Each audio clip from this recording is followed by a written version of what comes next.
The thoughts, opinions, and general overall shades thrown on High at 9 News are those of the individual speakers and not those of High at 9 News, its audience, or its advertisers. The statements made do not constitute medical, legal, or financial advice, and for advice tailored to your specific situation, please consult with a licensed professional.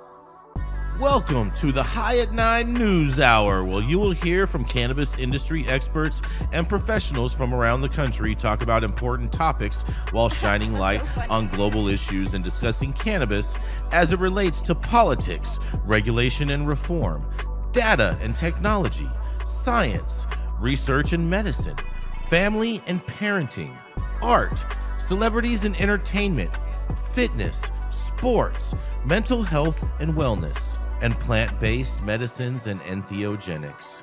Together, we are building a stronger community, fighting the stigma and creating change. With your hosts, Jason Beck and Rico Lamitte, joined by special industry expert correspondents from around the country, and daily antics brought to you by cannabis. Coming to you live every Monday through Friday at 9 a.m. Pacific time and high noon on the East Coast. And thank you all for getting high at 9 with us.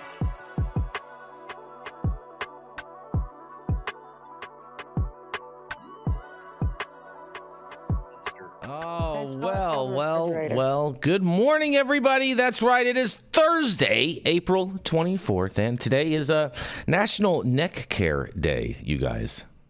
Protect your neck. Yeah, protect your neck. My neck and my back. Yeah. What about check your neck? Oh, there it is. Yeah. Yeah. That's what I'm talking about. You know what I'm saying? Check your neck. What are you checking that for, Jason? Phone check, homie. It's also National Bucket List Day. Yeah. Two tears in a bucket. Oh boy. National Teach Children to Save Day. I like this one. That's good. You know what I mean? What are they saving? Saving money, bro. Saving money. You know what I'm saying? I thought we were all about saving the children. Now you guys just save themselves, huh? That's the kind of life we live in. Of course, you would take that type of an approach with that type of dialogue, Rico. I wouldn't expect anything less from you. Calling balls and strikes, brother. Balls and strikes. I bet. Just the empire of life. Well, here's one for you. National Take Our Daughters and Sons to Work Day. Where's little baby Zozo, Rico? When my daughter's sick, she can come and work with me, because I work from home. And you're gonna love this one. It's National Pigs in a Blanket Day. Dale, what do you think, Dale? Was that an orgy at the precinct? Get those in lunch line in school. Pigs in a blanket. Yep. Nasty. I love a good pig in a blanket. Yeah. No, it's like a cross between like a flat bagel and a hot dog. That's a and new Vienna category sausage. on Pornhub. Anyways, thank you all for joining us and getting high at 9 with us. It's also high noon on the East Coast. And please remember to like, share, and subscribe to us on all social media platforms. You can look up above and down below to see exactly where we live on the internet. And we are live every Monday through Friday on YouTube, Rumble, Twitch, X, Instagram, Facebook, Kick, as well as on our very own website at www.highat9news.com. So welcome to everyone joining us from any one of those platforms. And we are going to kick it off with the dope dad himself, Mr. Rico Lamitte, the one that puts the Zadi in the Zadi wagon. It is the dope dad himself, Mr. Rico Lamitte. Thank you, Jason. And really appreciate that. I do put the yes. in the Zadi. Yes, Zadi up. Marijuana Moments, Ben Adlin reported this morning that President Donald Trump appointed Solicitor General D. John Sauer has asked the Supreme Court for more time to decide whether to appeal a February ruling that questioned the constitutionality of the federal ban on gun ownership for marijuana users. The case centers on Keyshawn Davion Baxter, who was charged under federal law for possessing a firearm and marijuana at the same time. As Dale always tells us, never commit two crimes at once, but he did. And while a lower court upheld part of the law, the Eighth Circuit reversed the decision on Second Amendment grounds and sent the case back for further proceedings. Per the article, Solicitor General Sauer is requesting a 30-day extension to consider whether to appeal to the Supreme Court. The law in question, 18 U.S.C. 922 G3, prohibits gun ownership by users of illegal drugs, including marijuana. Multiple recent federal court filings and rulings have challenged the constitutionality of this law, arguing that it lacks historical precedent. The Second Amendment advocates, including the Firearm Policy Coalition, supported the challenge, citing that historically only dangerous individuals were disarmed. The DOJ under Biden defended the ban, citing public safety concerns, but the Trump administration's stance remains unclear. Confusion reigns among medical marijuana users and states as federal law still prohibits them from owning guns, even if they're legal users under state law. Some states like Pennsylvania and Kentucky are pushing for federal reforms to protect gun rights for cannabis users. The Supreme Court's involvement could potentially set a landmark precedent on the intersection of gun rights and cannabis use. As a fervent supporter of federal legalization and Second Amendment rights, it's an absolute no-brainer to me on this one as to what I believe Sauer and the Trump admin should do. But as we all have and continue to see, whether y'all want to admit it or not, there ain't too many logic-driven brains in the White House these days. But the president does have a massive opportunity to do what I believe to be the right thing on this issue, erasing the inept, indecisive, can-kicking approach that previous administrations have taken. It's one of the rare moments where Mr. Everything Everywhere is everybody else's fault can rightfully blame whatever decisions he has to make on this on Joe Biden and Barack Obama's failures. But those are just my thoughts here and my thoughts alone. As Rico Lamitte, the dopest dad on the street for High 9 News, cannot wait to hear what the rest of y'all think. Well, you know, especially Dale. Is this gonna work? Is this gonna? Yeah. What's happening? Dale? Yeah, Dale. I mean, they took your guns when you caught a felony. So let's hear what you have to say about this. Well, based upon where I think the Supreme Court's headed right now, taking away guns because you use cannabis, I think is not long the law. Historically, as Rico mentioned, they only took it away from dangerous people. Mm-hmm. If you were drunk, they might disarm you till you sobered up. Mm-hmm. And there's no historical precedent for doing this. This is a more modern interpretation of the Second Amendment rights. And I hope they doom it. It's done. Mm-hmm. Because then more people might be willing to step up. I mean, most of the people I know that have guns don't want their name any place associated with weed right now just because of the uncertainty. Yeah. And these are a lot of vets I represent and are friends of mine. And I'd like to get my gun rights back. I mean, it's not because I ever smoked weed. It's because the Bush administration decided to go after me. Mm-hmm. I'd like to get that turned around. People who smoke weed are not any more dangerous than people who don't with a gun. Right. Like, you know, knuckleheads with a gun, it don't matter whether you're stoned or not. If you're a knucklehead with a gun, you're probably dangerous. We should look at that. But just using a substance, now there's no historical precedent for it and shouldn't go forward. I agree 100% with your assessment, Dale, and and I would say that there definitely is no is no proof because all the prosecutors that I've ever talked to in my life, none of them have ever said that they have read a report where a man smokes a joint or whatnot and goes and beats his wife or anything like that or any type of violent action. It always has to do with alcohol as a precursor or maybe meth or other hard drugs, but it never is just weed by itself. So, well, it has happened in the past, and there were 4 prosecutions of women who killed their paramours, claiming that they smoke weed, and it turned them into some sort of a vicious criminal. And the federal government's expert, Dr. Munch, testified for the 37 Tax Act, came in and got all 4 women acquitted, and Harry Anslinger gave him a call and said, "You do this again, and you're out." Really? Because it's horse. Oh, yeah. This is in the early 1940s. He was making money and a reputation saying, "Oh, I smoked weed and turned into a bat and went in the rafters and dripped blood off my teeth and shit like that." And they acquitted these women, and they clearly just murdered their boyfriends. Wow. The vampires, so Dale. Come on. They're vampires. That's discrimination. Maybe they were witches. Yeah. It must have been some extraordinary weed to make you do that. Man, tell me about it. Guano laced. What do you think about this, Rachelle?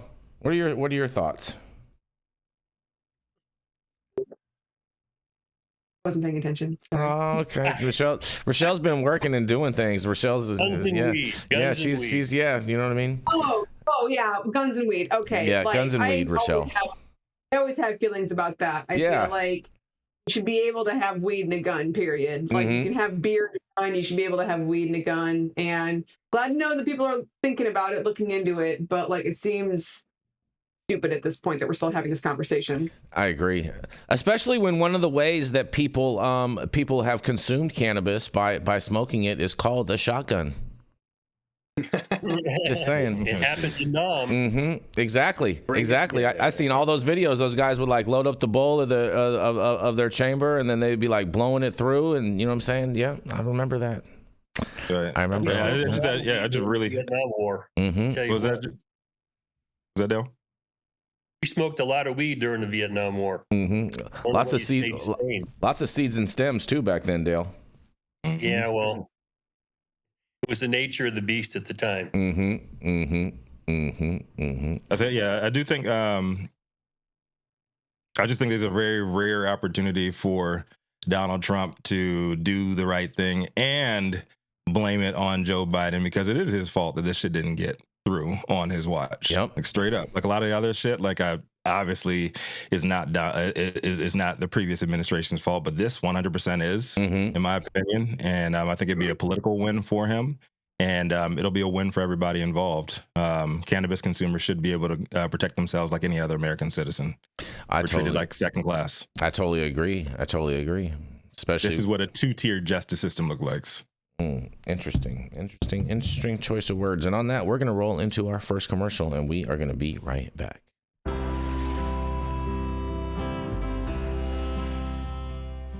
Oh man, your knees still bothering you, man?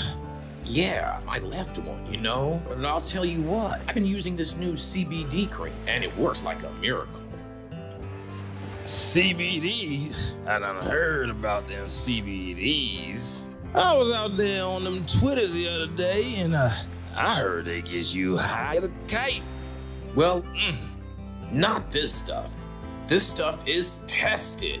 Every batch, all the way through, pharmaceutical grade, and in a GMP certified facility. So you know you're not going to have to worry about flying high. GMP certified? I might have to try some of this out. Where I'm even find this? You go directly to aimhighhemp.com and they will ship it to your door right away. Tested. It's not a name, it's a promise. Oh man, and we are back, you guys. We are back. That was good. Up next is the High 9 News head honcho, aka the Sultan of Spin, and Pete Hegseth and Elon Musk ghostwriter on their way out. Jason Beck. Just call me. What do you have for us today? Man, just call me Grok 4.20, Rico. That's, you know what I'm saying? Oh, no, I'm not gonna talk. I'm not gonna call you that. I'm gonna call you Jason. I bet. All right. Well, let me tell you something, you guys, because they say life savings are on the line, you guys. That's right. A Michigan cannabis regulator warns of an industry crisis, you guys. That's right. Michigan's cannabis regulator told the state lawmakers on April 23rd that the marijuana industry is under strain from falling prices, illicit market activity, and the rise of unregulated, intoxicating hemp-derived products that compete with licensed cannabis businesses. Brian Hanna, the executive director of Michigan's Cannabis Regulatory Agency, said at a Regulatory Affairs Michigan Senate committee meeting held in Lansing that the biggest challenges the agency faces this year are the inability to suspend licenses for erroneous conduct, the increasing supply of marijuana flower that outpaces demand, and unregulated and intoxicating hemp products that are flooding the market. In a quote, they say, "This is a very challenging environment, not only for the licenses and stakeholders, but for the regulatory agency as well," Hanna said. Michigan's 5-year-old adult use cannabis industry is navigating a steep decline in prices, and the average retail price for an ounce of adult use marijuana flower dropped from $65.14 in March, according to the most recent data from the CRA. Continuing the trend of prices generally declining since sales started, the price in March was 28% lower than it was the same month a year ago. State Senator Dana Polanski, Democrat from Livonia, asked Hanna what the state could do to solve the agency's problems. Hanna said he wants to close a loophole that prohibits the CRA from possessing cannabis even through the agency. Is building a state-run testing cannabis lab and wants to see changes made to laws regulating hemp, he says. Hanna was asked what he expects the industry will look like in 5 years, and he said he expects there will be more consolidation, noting that because cannabis is still illegal at the federal level, companies can't file for bankruptcy. Federal efforts have exclusive jurisdiction over bankruptcy cases or file for federal tax exemptions. Hence why we have 280E. In a quote, he says, "So if you lose, you lose," he said. "People's life savings are on the line, and that's incredibly stressful, everybody, including us. So without some of these changes that we're talking about, you're going to see consolidation. You're going to see smaller businesses going out of business," he says.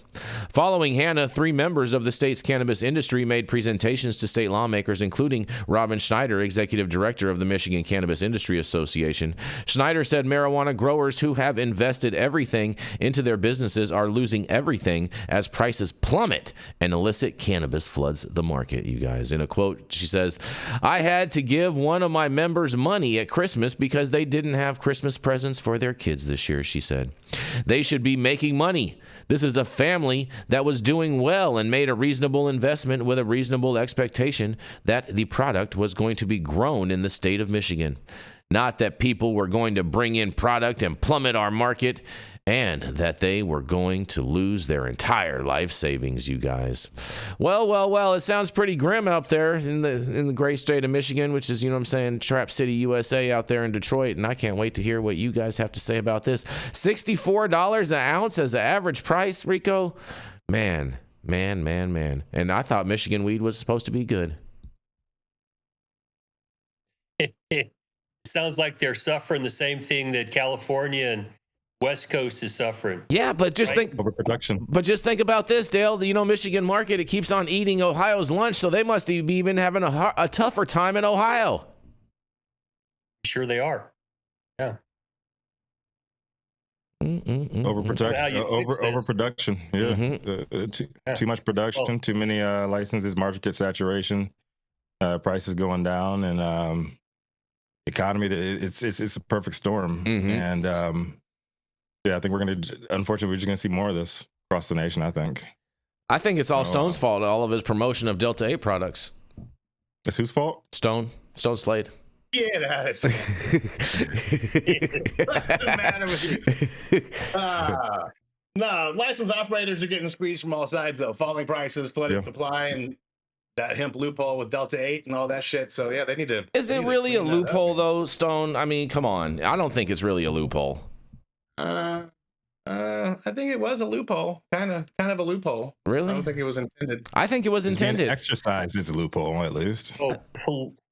I totally put that much thought or understanding into it. I totally do. Yeah, I totally do. I totally do. I do. Yeah. THCAA all day, Dale. I think we could argue that in court all day, every day. You know what I mean?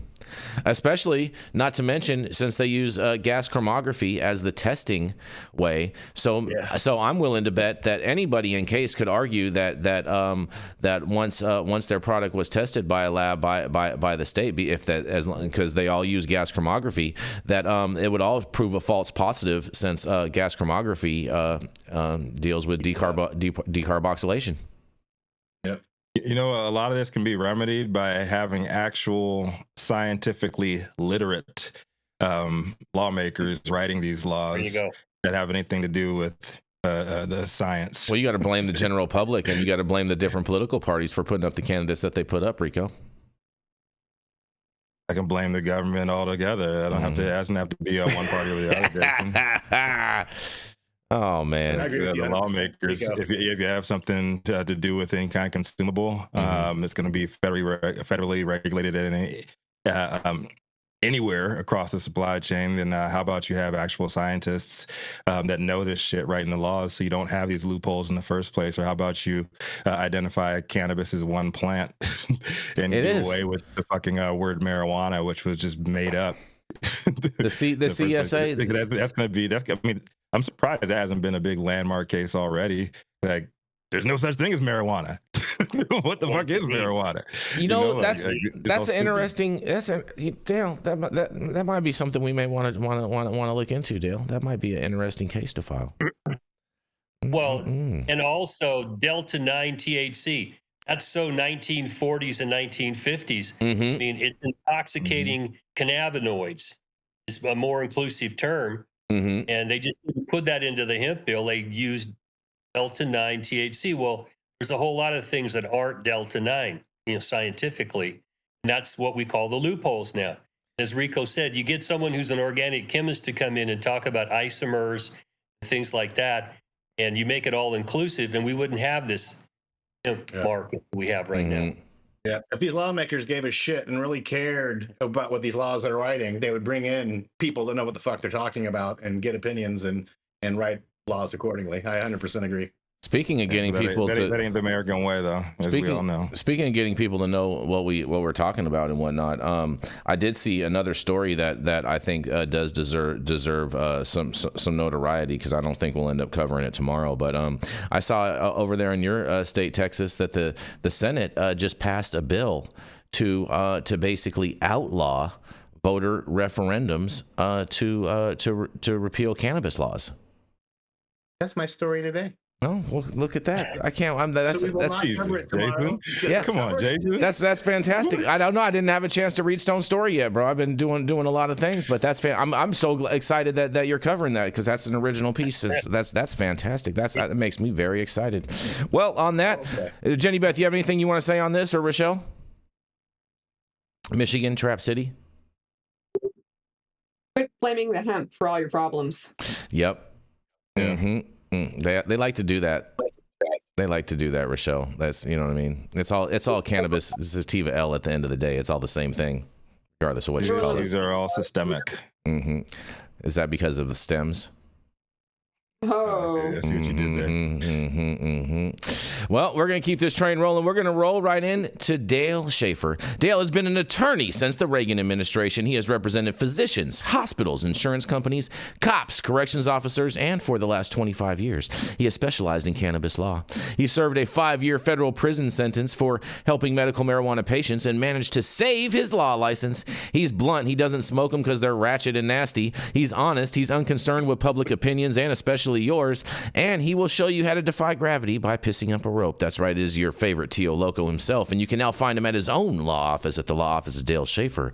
It is none other than Mr. Dale Schafer. Hi, good morning, everybody. Good morning. My story this morning comes out of Marijuana Moment, and Adlin put this out yesterday.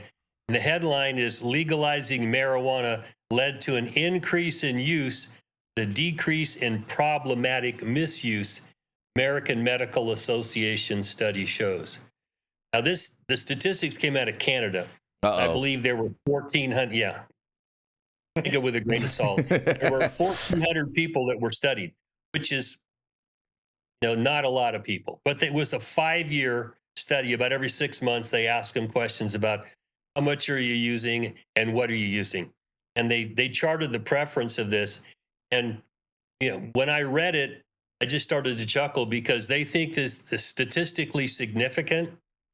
If you've ever worked around the medical community, there's a thing called clinically significant, and it's doubtful if this is clinically significant.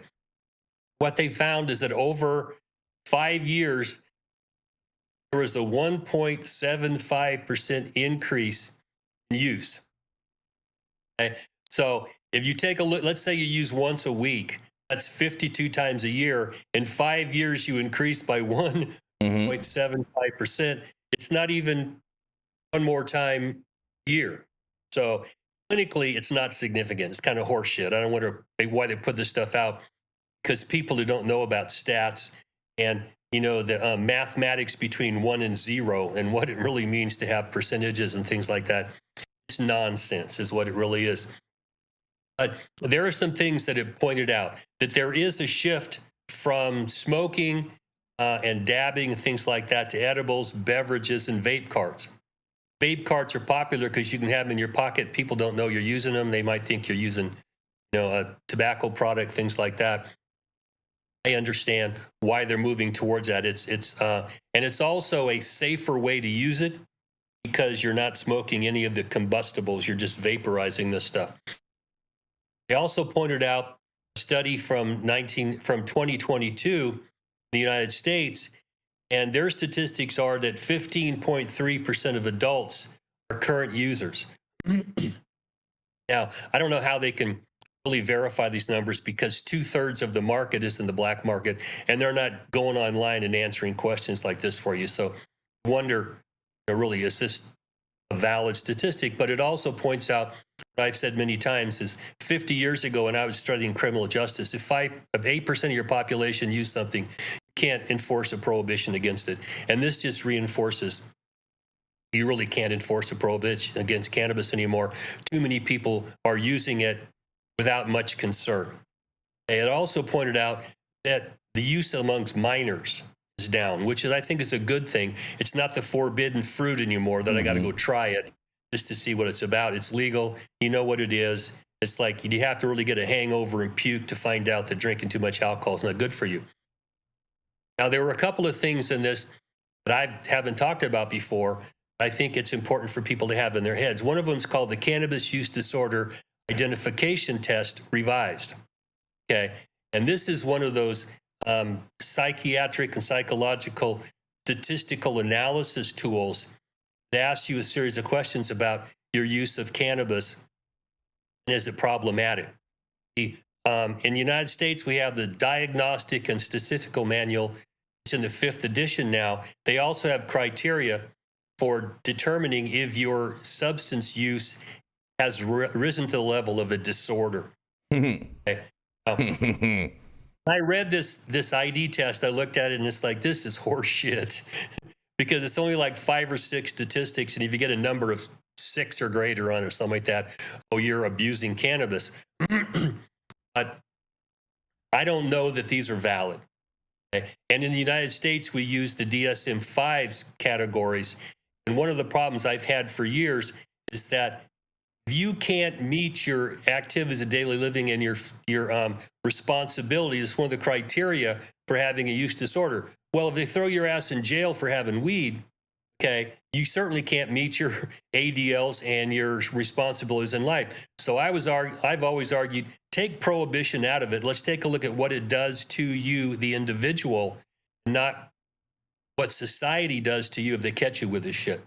Okay? So there are criteria out there to say that you're an abuser of cannabis, but I'm skeptical still. And for those of us who have used cannabis, and sometimes more often than not, and then been able to stop and take a break, know that you're not robbing banks, you're not turning tricks to get your weed, okay? And stopping the use of cannabis for most people is, it's about like stopping spanking your monkey. You can do it.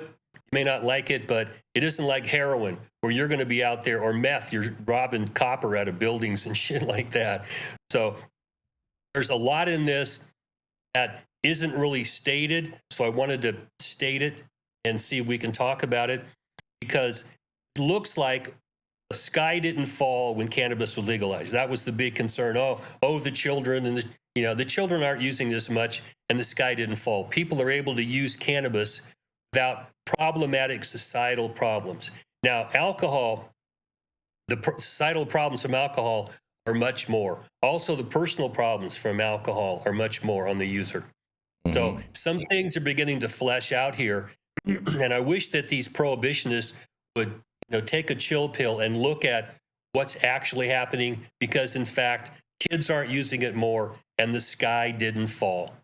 Okay, I'm going to throw this back at you. What do you guys think? Maybe I love this. maybe the pill that they should take should be a red pill. The biggest thing there is the increase in use, because it's been normalized. More people are trying it. And then the decrease in misuse. And like I said, once it's normalized, it's not that taboo thing that kids are out there trying, want to try to get this, want to try to get that. It becomes normal, a normal part of society, and people go on with their lives, and it's not the fucking boogeyman. Yep. I agree. I feel like all of a sudden, you know, all the prohibition has moved to Canada all of a sudden. This from the sounds of this study. Yeah. You know what I mean? Oh, it's a lot of horse shit. When I went through it, I'm just shaking my head. It's like, yeah, I took statistics in college, and it may be statistically significant, but one more time a year for a weekly user is not clinically significant. I mean, if you're smoking daily as opposed to once a week, that would be clinically significant. But even that, we never had anybody die from cancer from smoking weed, even though the prohibitionists want to, you know, scream their hair's on fire. You know, it's got all the same shit in it that tobacco does. Yeah, but it doesn't cause cancer, so it's not the same analysis. So just stop that stuff. I agree with you, Dale. I totally. You have any thoughts on this, Rachelle? I noticed that Dale mentioned about how it seems like a lot of these studies are cherry picking data. There's never really any sort of proof. It's like, oh, we see these numbers, let's pick and choose to make them sound good to us. And I feel like that happened. I just wrote about it for Green State earlier this week. Yep, they love to paint a narrative based off of, you know, just extrapolating, cherry picking here, cherry picking there, and you know what I mean. This fits our narrative now. Exactly. I think we have enough studies that have been done. Even if they're cut off now, we have enough studies have been done. They can culminate all of that research, pump that into an AI engine, and get real results and stop being so biased with all these stories. Then why does everyone always say we need more research? We need more research, Rico. That's all we hear all the time. Because they get dollars for research, man. Follow the money. It's as simple as that. Follow the money. Jenny Beth, we're following the money. You got anything to say about this?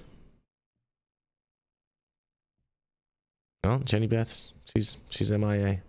I mean, follow the there money, I guess, Jason. Oh, Follow the money. she sounds real excited today. You know? You got a migraine, guy. Leave her alone. Oh, Dale, you are a funny guy, bro. You are. As your grain. Yeah. Dale, this was awesome. You know, this prohibitionist. You know what I'm saying? It's and I'm a big believer. You know what I mean? Now that USAID was defunded, and, you know, all the prohibitionists moved to Canada. That's what must have happened. Kevin Sabet is now applying for Canadian citizenship, Rico. Good. Just USAID, man. Just go ahead and kill people all over the world. Just go ahead and just let people die and stop and do away with all the soft power. You know, generations of soft power. That's the thing to do. All right, and on that, that's why Elon Musk is gone. Stop it. Gone. And on that, we are rolling into our next commercial, and we will be right back.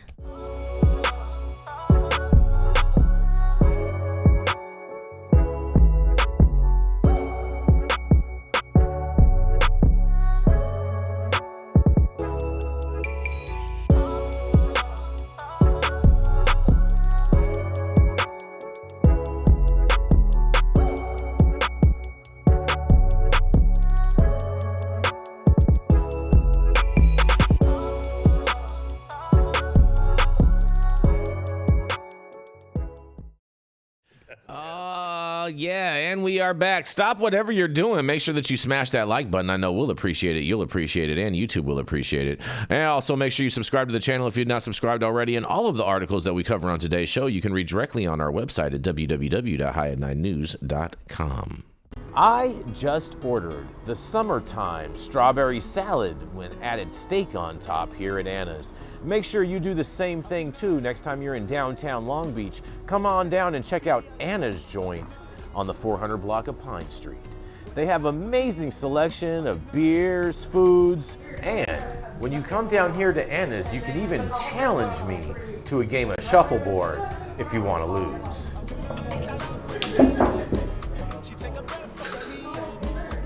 Did you get that? So, next time you're in downtown Long Beach on Pine Avenue, make sure you stop by Anna's Joint on the 400 block. Not only do they have Anna's Joint, this restaurant and bar, but they also have the amazing deli next door, and then next door to that, they have a very exotic flower shop. You may want to stop by and say hi.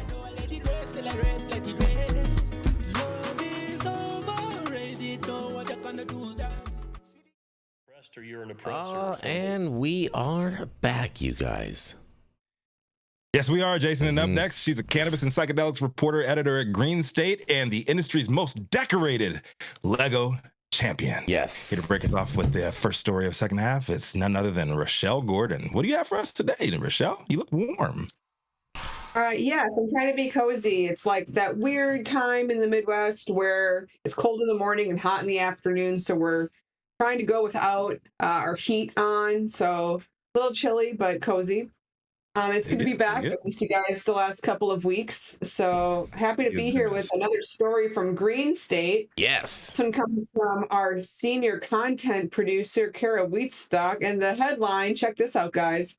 Wild weed discovery shifts everything we know. Oh, I can't wait to hear what you guys think about this.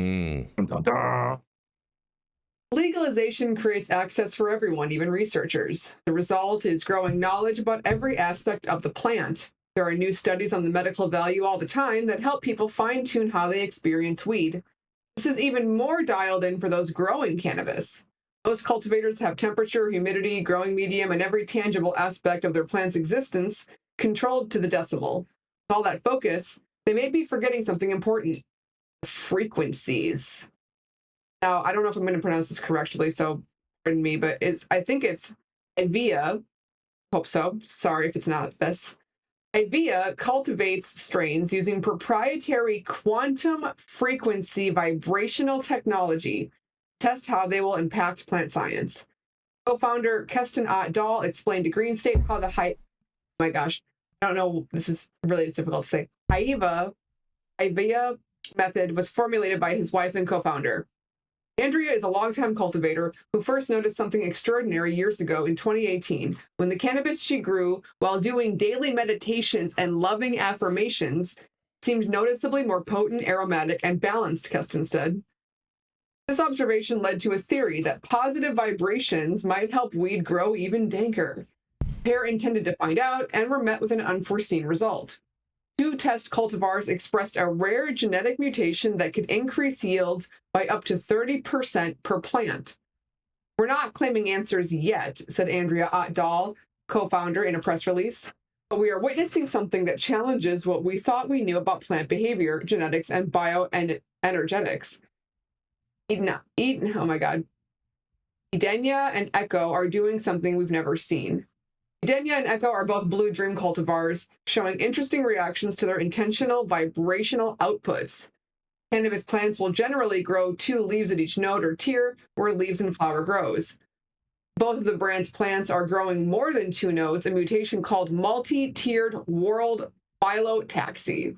This alone has the potential to increase yields, but both plants have even more going on. Echo is creating 5 leaves on 1 node, a formation that the company named the Hybian star.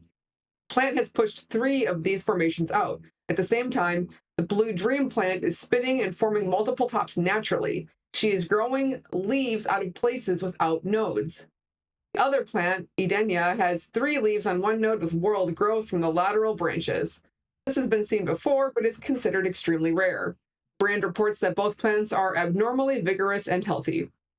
All of this together is projected to increase the harvest on both plants. However, it may pose potential problems. More leaves may lead to less light for lower branches. Keston is assured that they have prepared for that and will support the plant as it blooms with such an abundance of flowers.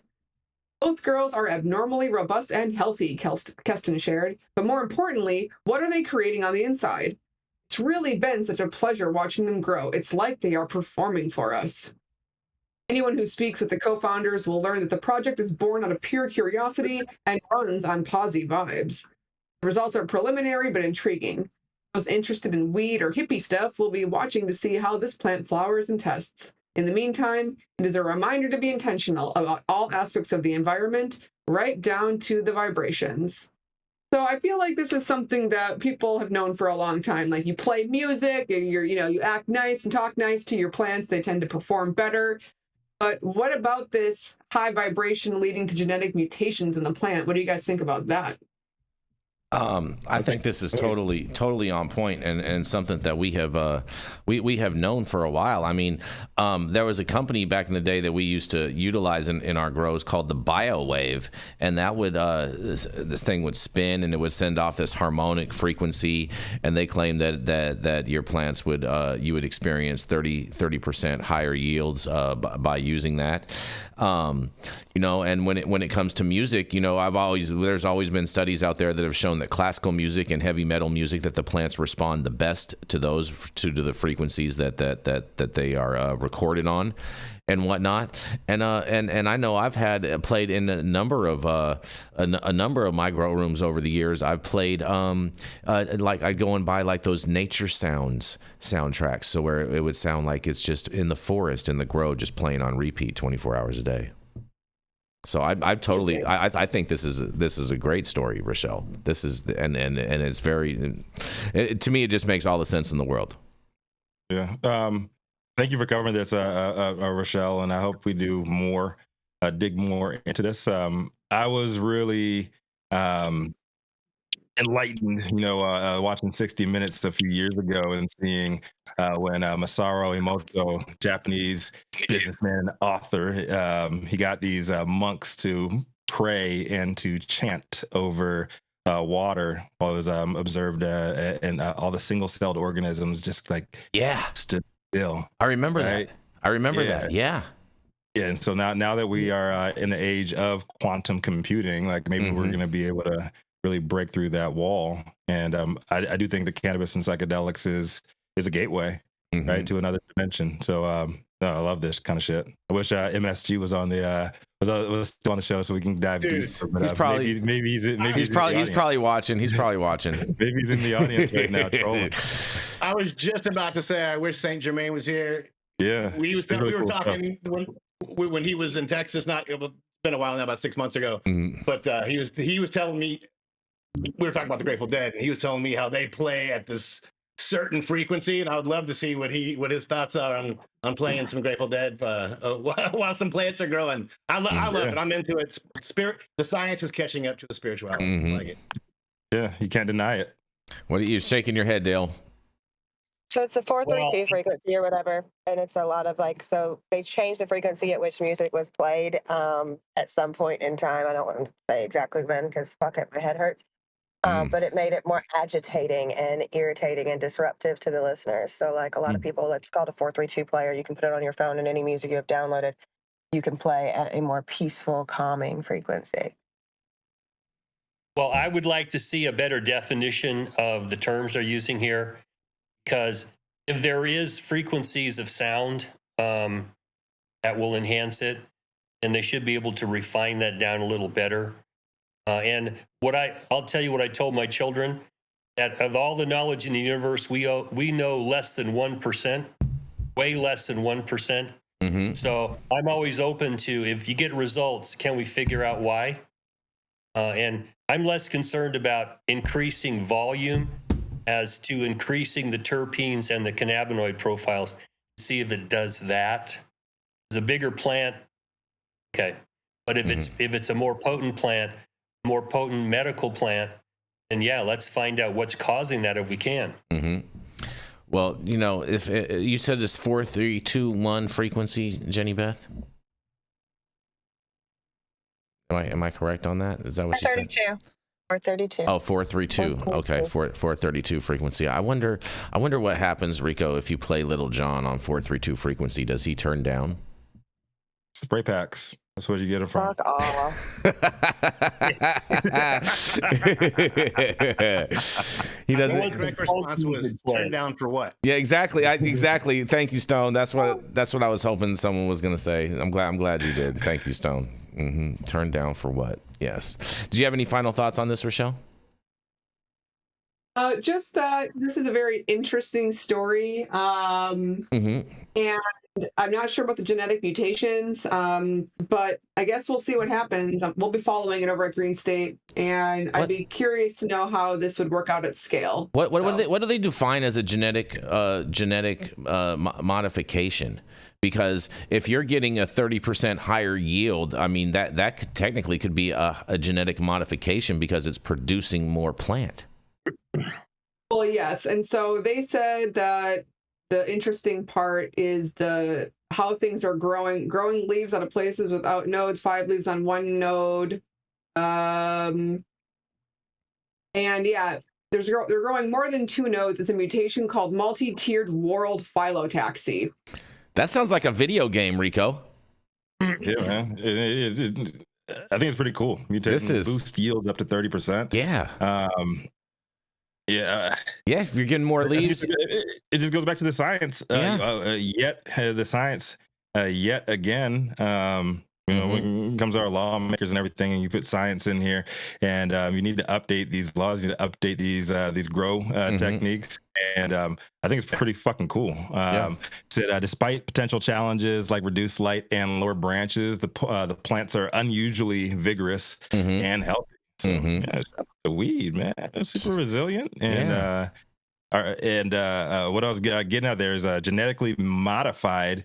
That needs to be updated in our definitions, in our scientific definitions too, because nothing that we consume these days is not genetically modified on a technical level.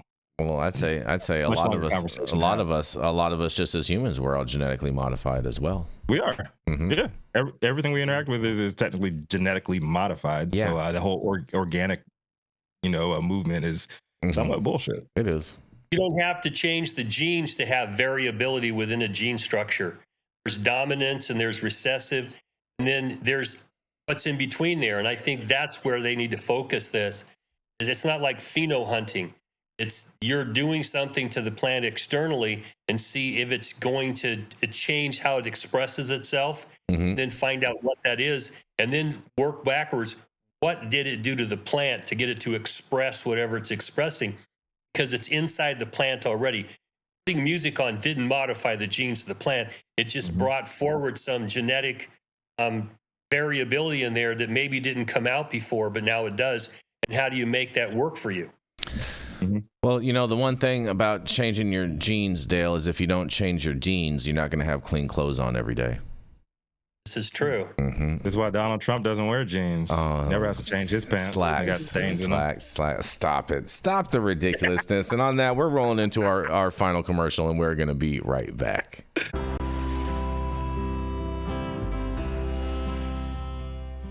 Oh, man, your knees still bothering you, man? Yeah, my left one, And I'll tell you what, I've been using this new CBD cream, and it works like a miracle. CBDs? I done heard about them CBDs. I was out there on them Twitters the other day, and I heard they get you high as a kite. Well, not this stuff.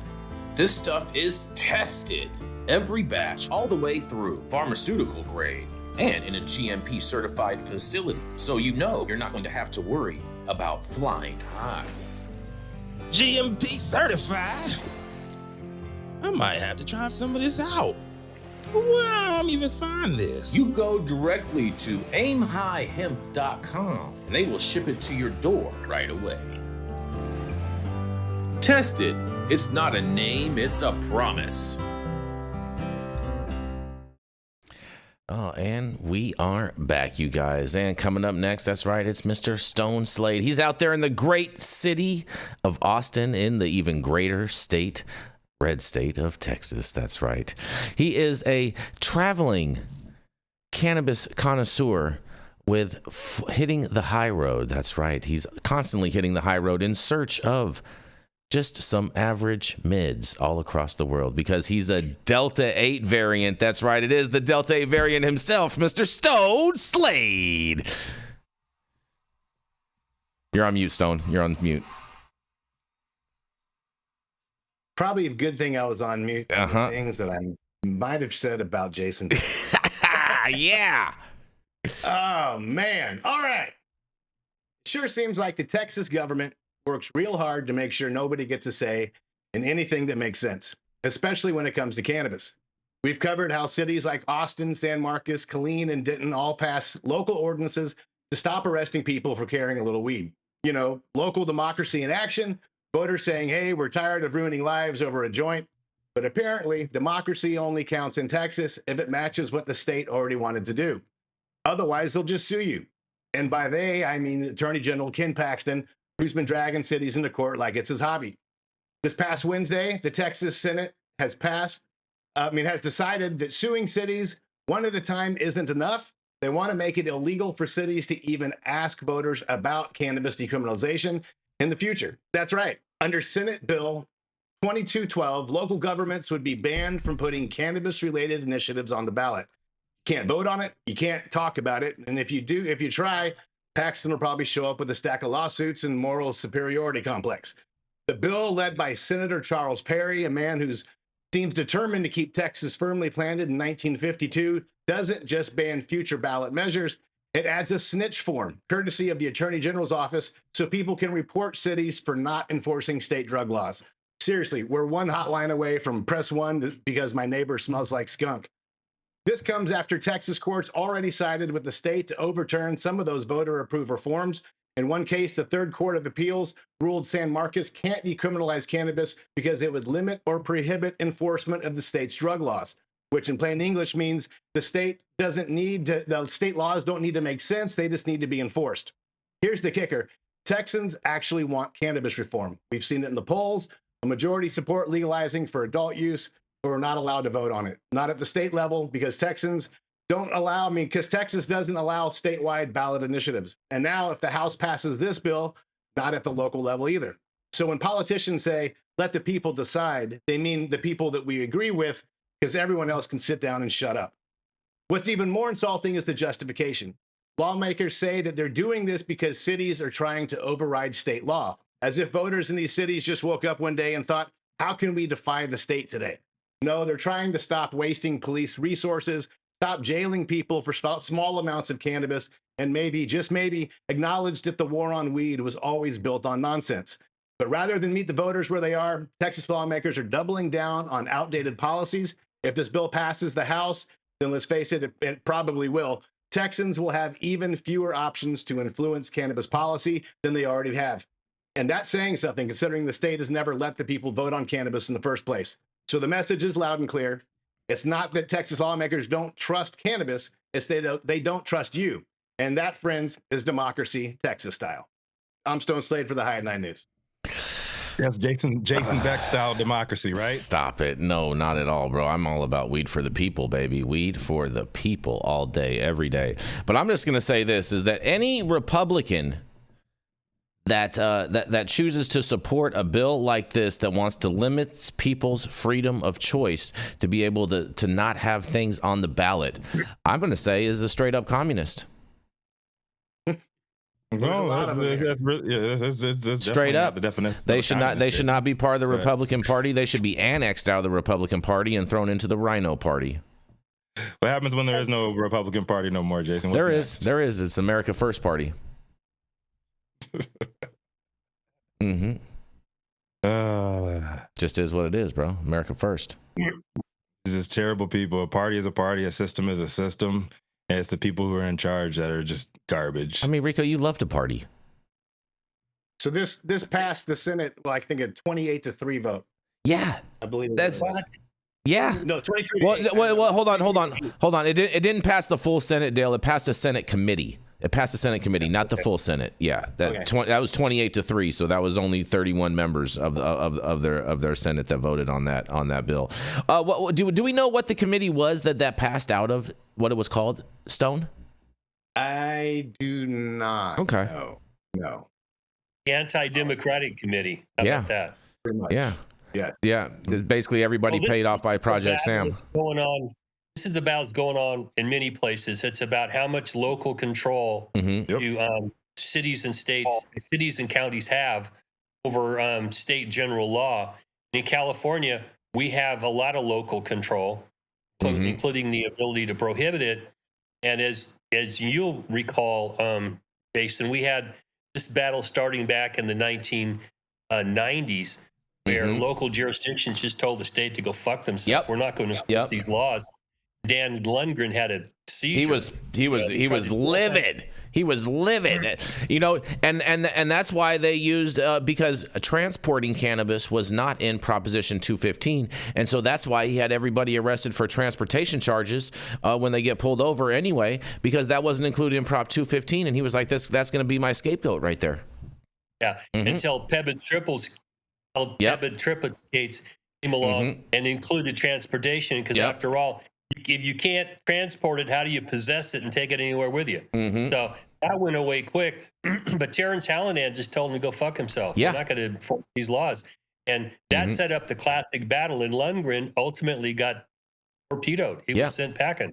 You know, and one of the big things, what was a big help with that, as far as with Terrence's position, is the fact that San Francisco was its own city and county at that time, and so that made a big difference politically, as far as the powers that Terrence Hallinan was able to execute over not just the San Francisco Police Department, but also the San Francisco Sheriff's Department. And that's a weird anomaly. Yeah, California counties are an extension of the state.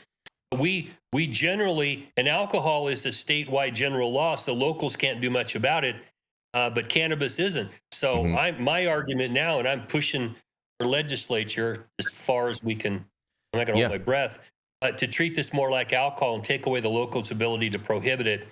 Put it in zones, but it needs to be treated like alcohol, get these taxes to go away, all this other nonsense, and let it be treated like alcohol and get out of the way and let this shit go. You're so right, Dale, about San Francisco being the anomaly, because it is the only city and county in all of California that operates as one body, as a city and county. I mean, even Los Angeles is so big, but there's tons of other cities in Los Angeles County, and although Los Angeles City is a city, it's a totally different bureaucratic body that ordains it as a county.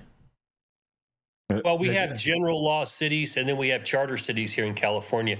And the older cities are general law. San Francisco is the exception. It's both a city and a county. And that's historically just, a mess. But when you have a charter city, you may have in your charter a grant from the state to do all sorts of things that other general law jurisdictions don't get to do. Right. Dale, I think you really hit the nail on the head when you said this is sort of a trend we're starting to see. I'm gonna try my best not to say it's a Republican thing, but these Republicans that are in charge of these states, they're taking rights away from the voting public.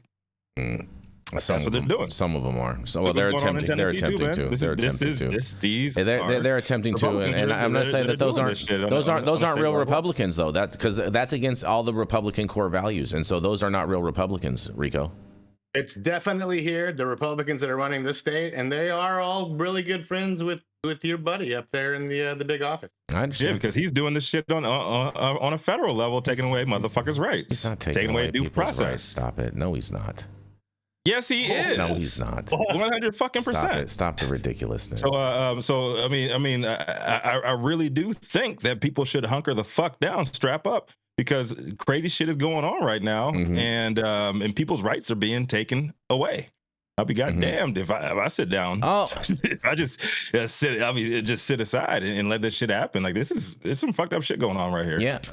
Steve Blessingham in the chat, he says San Diego is a city and a county also, but don't they have two different governing bodies as far as the city of San Diego and the county of San Diego?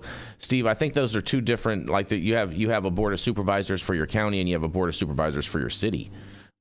City council. Yeah, city council, where San Francisco just has San Francisco City and County Council.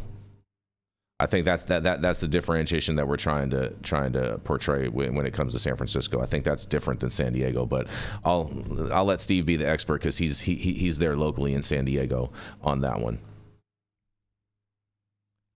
But yeah, this was a great story. I hope Texas makes it out of this, man. This is really fucked up. Stone. Yes, and Steve Blessingham says, yes, you are correct, Jason. See, look at that, you guys. Look at that. Mark one up for the good guys. Stone, I can't believe that they're doing this in Texas, bro. It is so prohibition, bro. This is it hurts my heart to see this happening, and especially when a number of people from my side of the aisle are the ones that are promoting this. It's just very disingenuous of them, and they need to check themselves before they wreck themselves in a primary. It's undemocratic. Yep. Jenny Beth, you with us? Jenny Beth, you okay over there? Jenny Beth. Can you hear me, Jason and Beck? There we hear. Yes, we hear you now, Jenny Beth. Is it my turn? It's getting ready to be your turn. Rico's about to introduce you. Are you going to be around for this? Is your head okay? Okay. Oh, fantastic. I mean, my head's never okay, but it's not worse than usual, you know? Oh, look at that. You heard it here. We got to get a soundbite of that, Anthony. Shut the fuck up. All right, then, up next is the founder of Cannabis Consulting and Justice Serve 501c3, and reporting to us live from the lobby of Yarrow Kubrin's tree. The Shire. Jenny Beth Dills. Definitely not.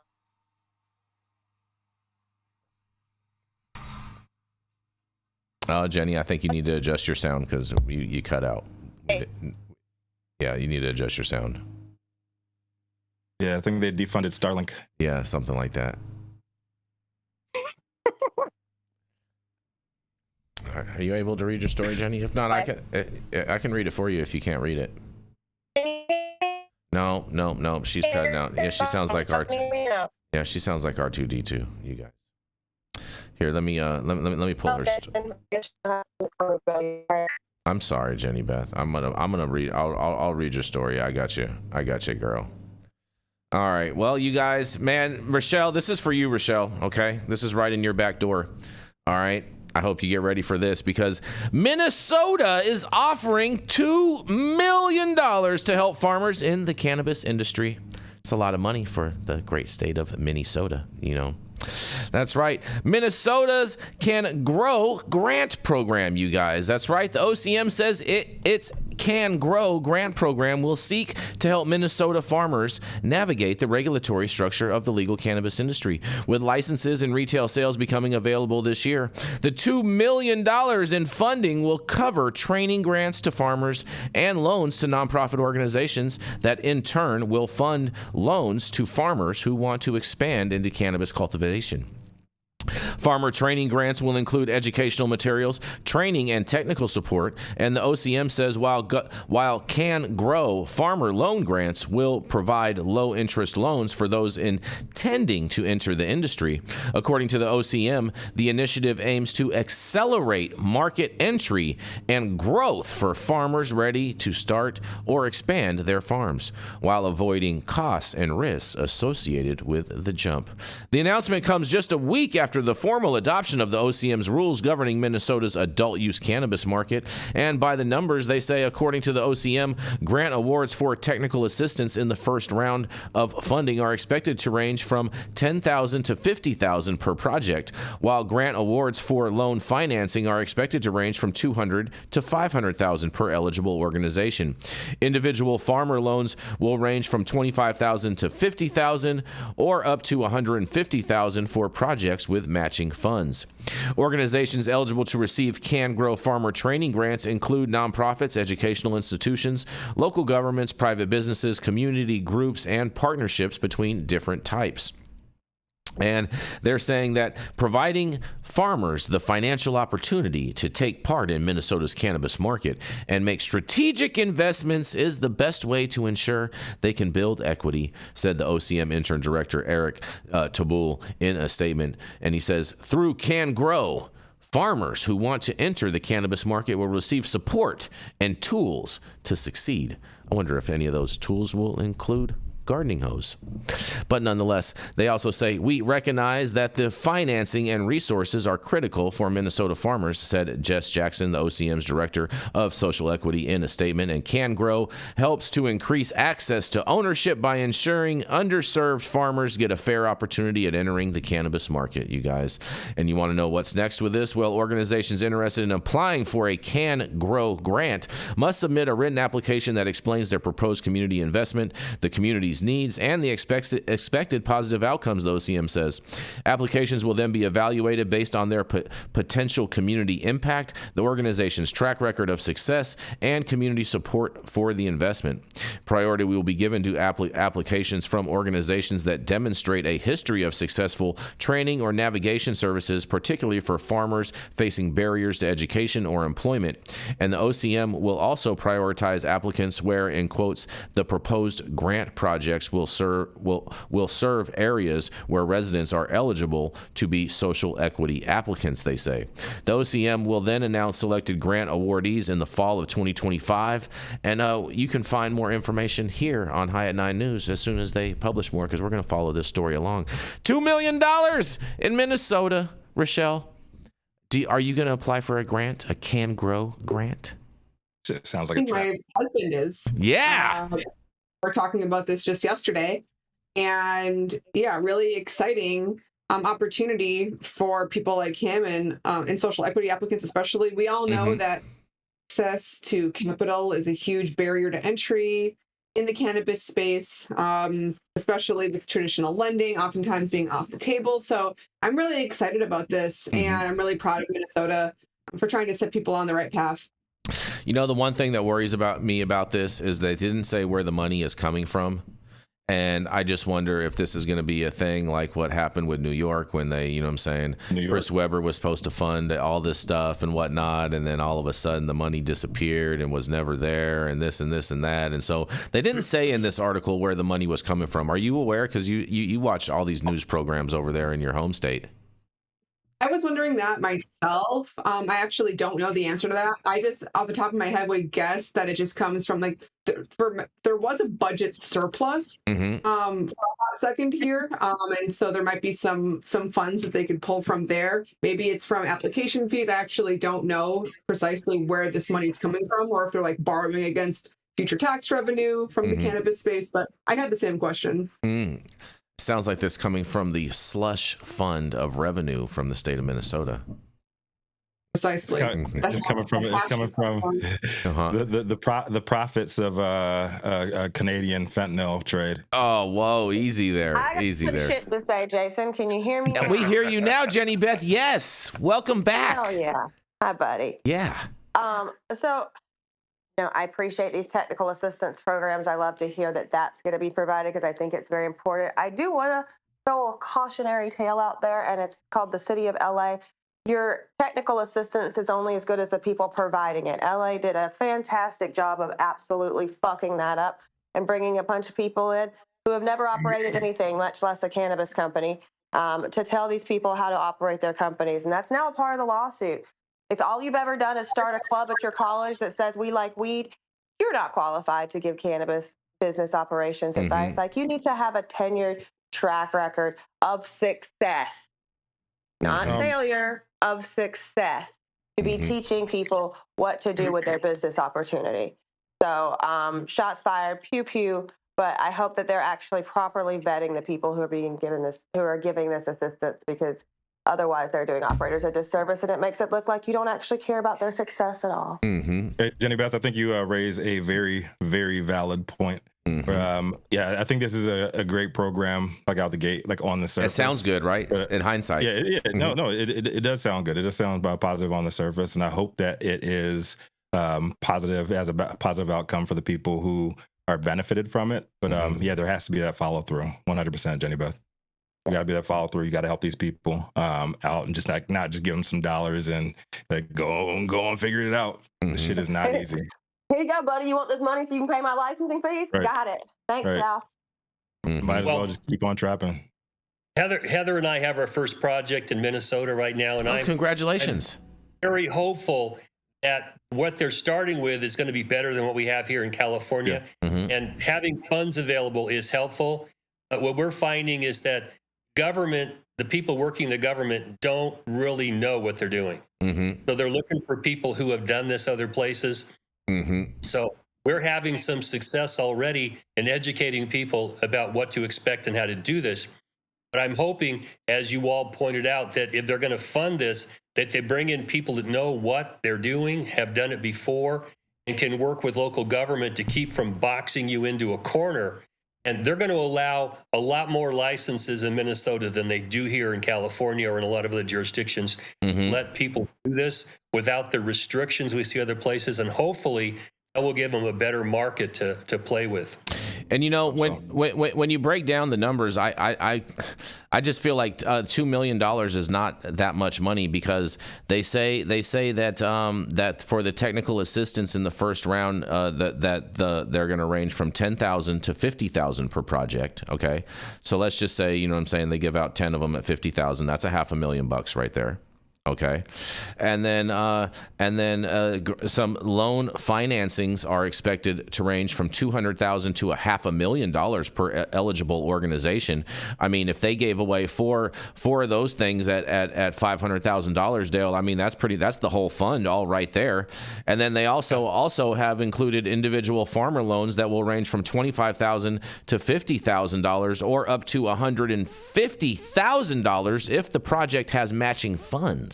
And so, this $2 million, I feel like, is going to go very, very fast, and it's going to be very competitive for anyone, because that $2 million, when you're putting up numbers like that for the applicants, is going to go like poof.